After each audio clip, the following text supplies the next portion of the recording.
Have you seen all the engagement lately in the media about aliens? Have you seen this? Did you see the little ET guy this last week in Mexico they found? He looks like, you seen ET? Has anybody seen ET? I know it's so old. It was like cutting edge when I was a kid. And had a chance to go to Florida and ride the ET experience ride, and I was just like loving it. And my kids were like, this is dumb. What is this? Like, this is old. It smells in here.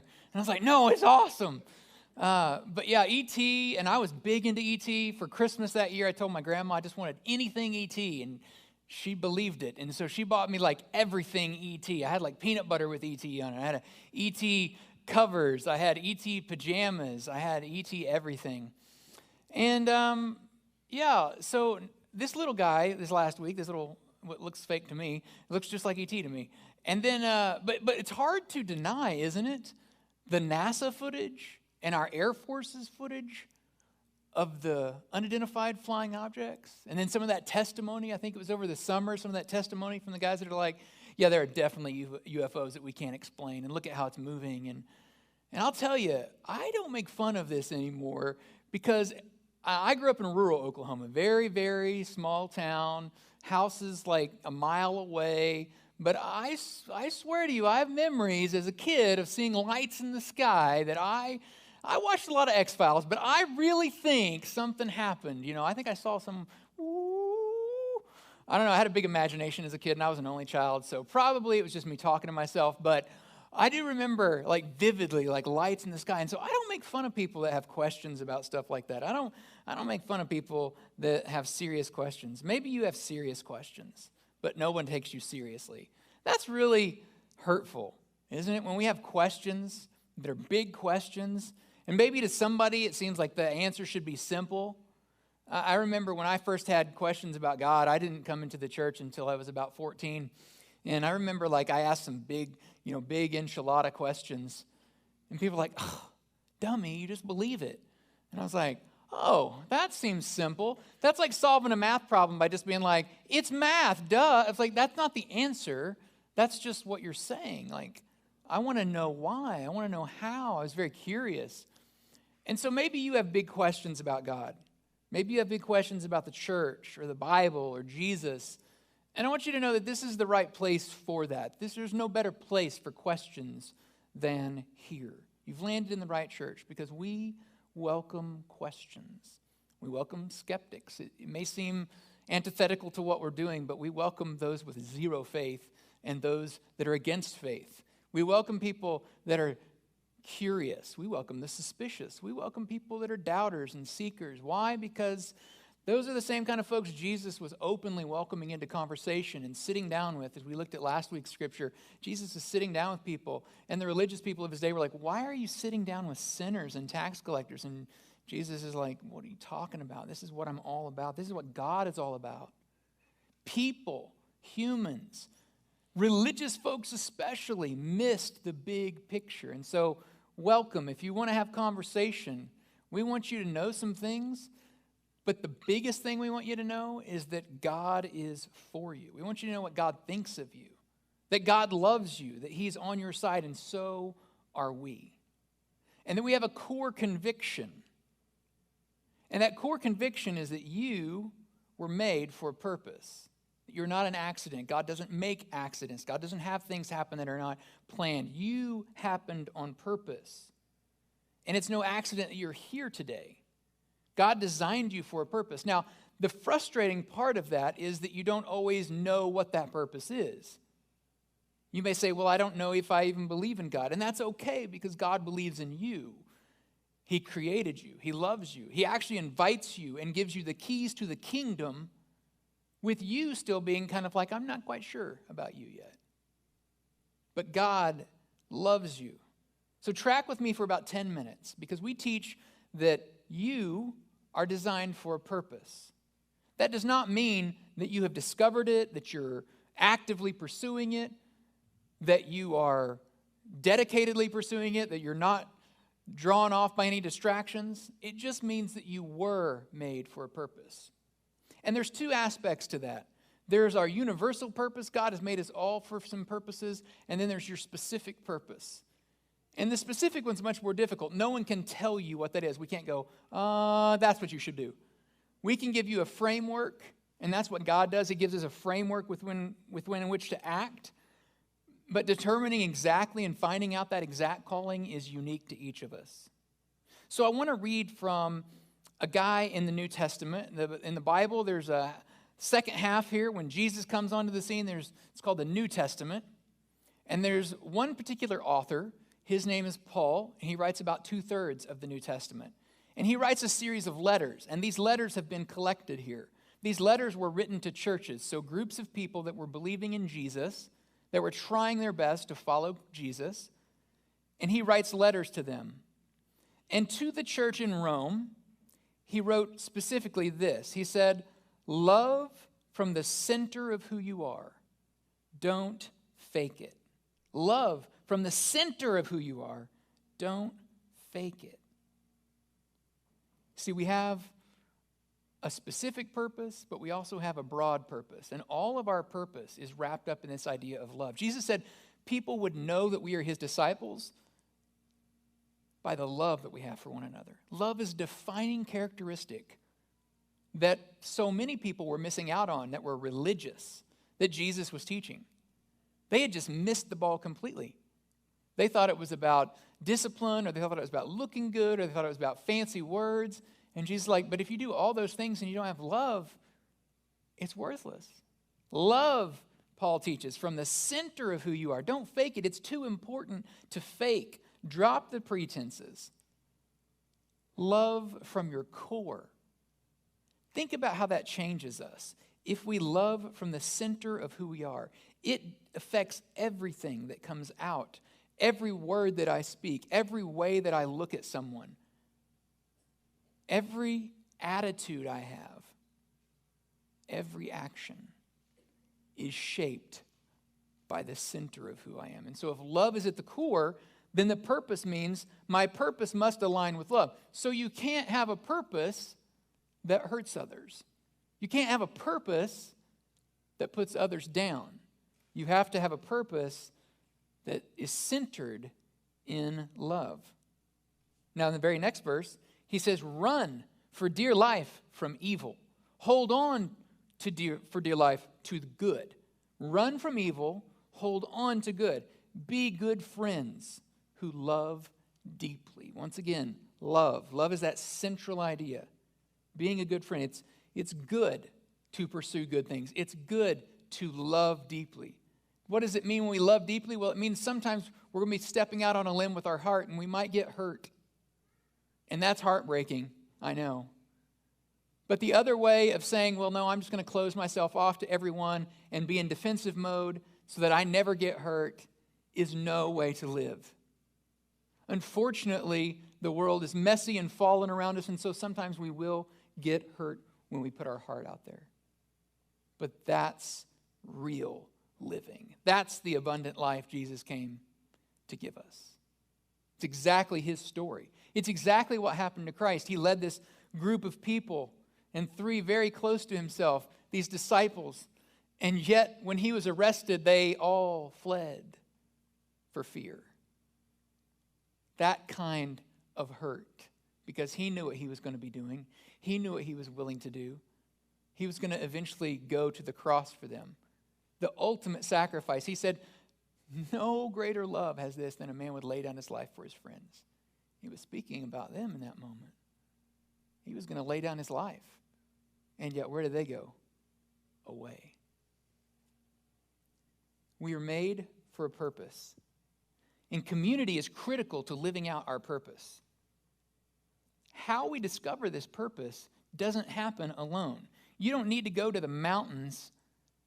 You don't need to go to a monastery and not talk for 20 years to figure out your purpose. That's not how that works. I know we kind of have this mystical, magical thinking about purpose sometimes, but everybody that I know that is actively pursuing their purpose, and you can just look at them and go, yep, they're hitting on all cylinders, they're going after their purpose, are people that are people of action. People that every day show up, do the hard work, and pursue becoming a little bit more like Jesus tomorrow than they were today.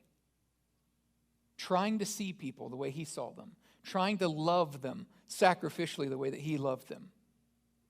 Not people that sit in a room by themselves trying to think of the best arguments. Not people that sit in a room by themselves and just like, I'm going to hunker down and really think about this. There is thought involved. I don't want to pretend that there's not, but pursuing your purpose has a lot more to do with action and a lot less to do with focusing on yourself. I know we think that it's like, maybe if I just grit my teeth enough and think hard enough, I'll figure it out. But that's really not what it's about. It's really about love, and love is an action verb. And the more that you do that, the more that you find what you're good at, how God has gifted you, maybe you also, like me, find out what you're not gifted at. I can't believe Miss Oklahoma is still teaching.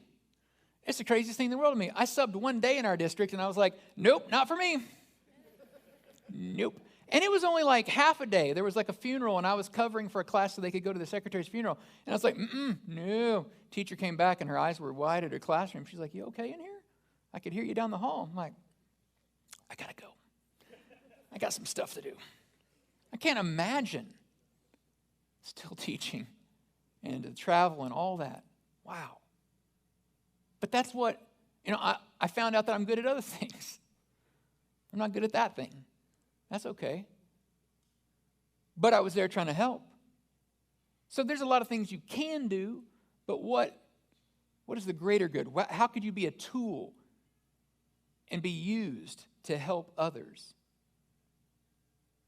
Friends you can love deeply. Others-focused expressions of love. Loving from our center is core to our identity. Community can help bring that out better than any other place, because you can't do that alone. You can't go up into the mountains and hide and love from the core.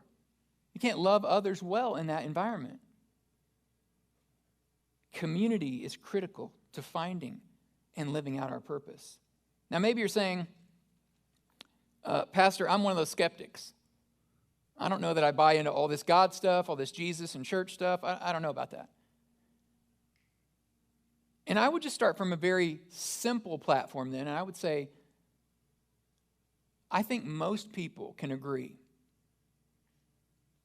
that when we're part of something bigger than ourselves, it's kind of overwhelming. You may not see him, but there's a little guy here in the picture. He's at the bottom. That's a guy for perspective next to the mountains. And I found this picture and loved it because this is how I feel every time I go to the mountains. I just feel surrounded and like overwhelmed by the size. I love the Rocky Mountains for that. Because I can go out and just look in the morning and be like, whew, it's breathtaking.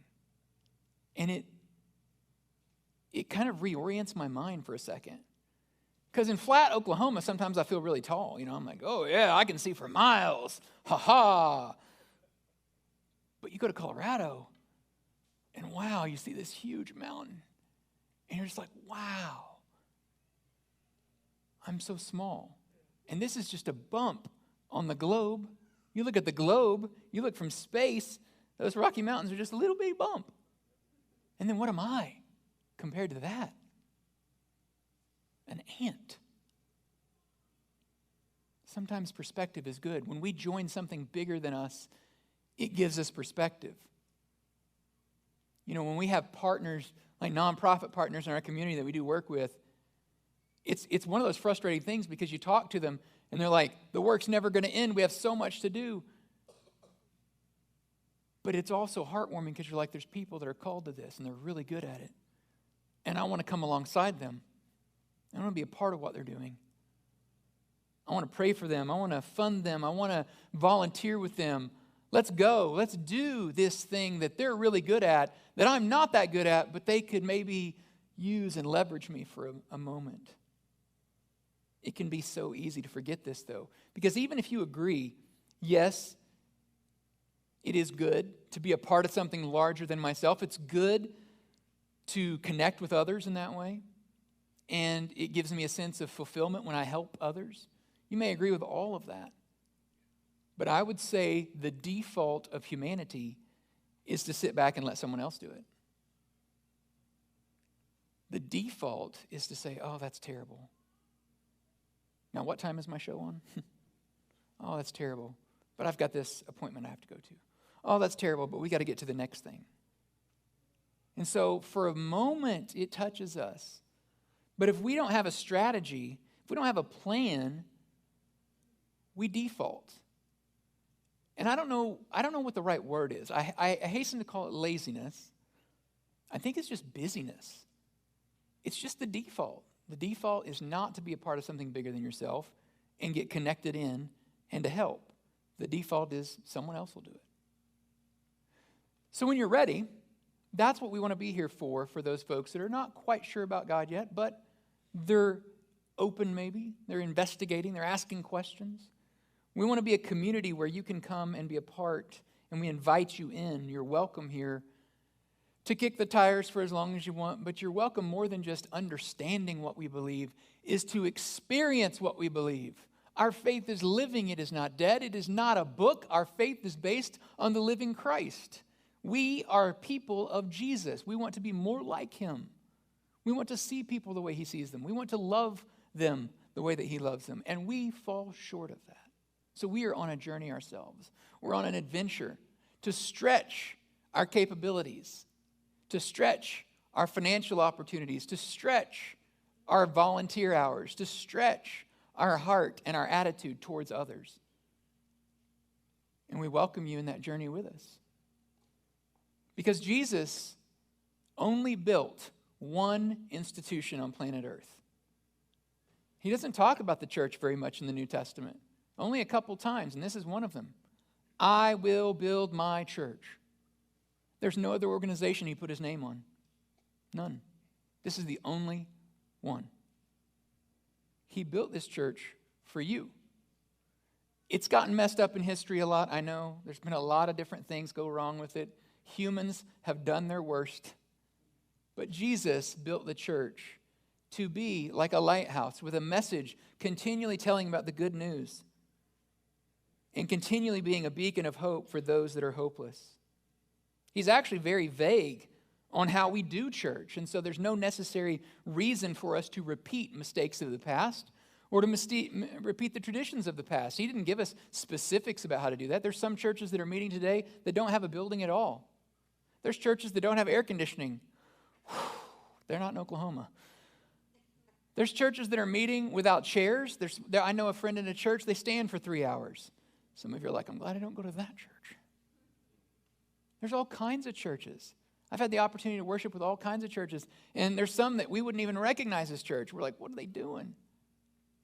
And yet, Jesus said, I'm going to build my church. The important part is that we look at our community and we figure out ways to connect them to each other, connect them to Jesus with a core message that God's love is for you, and so are we. Now, if you're a believer, a Christ follower, you may have heard before in the Bible, iron sharpens iron. And this idea that we sharpen each other. That community is crucial because it helps us invest in each other and develop each other. And so when we're around other people who are striving for something, whether that's like a health thing, you go to a gym, or you're in a Weight Watchers, or you're in a reading group together, or a Bible or a book club, when we're together doing something, commonly we understand that means we're trying to help each other towards a common goal. So here, we're trying to kind of figure out how to live a better life.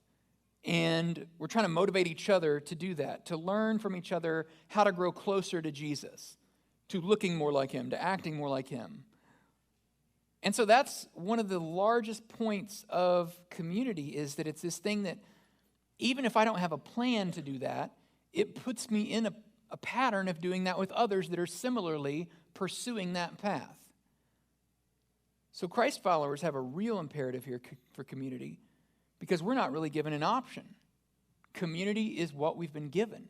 It's the number one gift. It's the number one tool that Jesus leaves us in this in-between time before he returns. It is to develop with each other and to pursue that purpose. So I've said you're made for a purpose, that you were created uniquely. You have a general purpose. Love is at the core and the center. But outflowing from that, you may find things you're good at. I found out I was not going to be in children's ministry really early. But there's other things I'm good at. Maybe you find out you're good in one area. You maybe at work you have a group that really listens to you and your leadership is respected. And so there you have influence. Maybe it's in your neighborhood.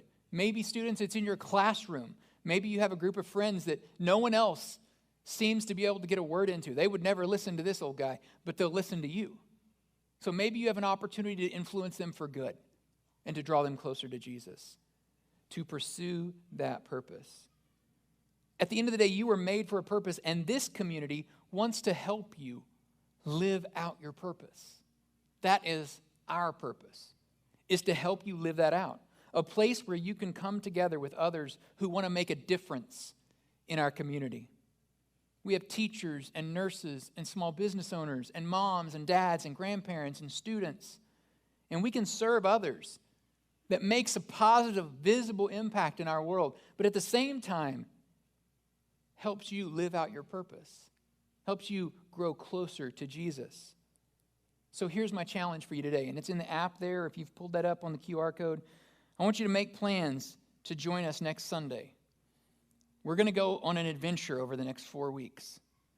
We're going to look at the scriptures specifically about how Jesus showed us how to live this out, how to do good in this world, and how life-changing that was for the early disciples, the people closest to Jesus, and how that can revolutionize our lives as well. So if you click the button in there, it will actually take you to your calendar app in your phone, and you can make an event. Because I know, you know, if you don't set an event or an alarm or something, you'll forget. So I encourage you. Every Sunday's on my calendar. I've said that a lot lately. You're like, the pastor's going to forget church? No, probably not by this point, right? I've been doing this a long time. But it's there on my calendar. We calendar what's important. If you got a bill to pay, if you got a baseball game coming up, we calendar it. Calendar it. Put it on there. These next 4 weeks, if you do, you will not regret it. That's my guarantee. It's a no regret guarantee I'm going to put out there. You'll not regret it because this little adventure we go on, just 4 weeks, I think if you're not a Christ follower right now, I think it could change your whole perspective about what church is and what it's all about and what God really wants for his people. And if you're a Christ follower, but you feel like you're a little off track and you need to kind of step it up on following your purpose or finding your purpose, I think it could be the boost you really need. So that's what I want to encourage you to do. Over the next 4 weeks, come back for this adventure.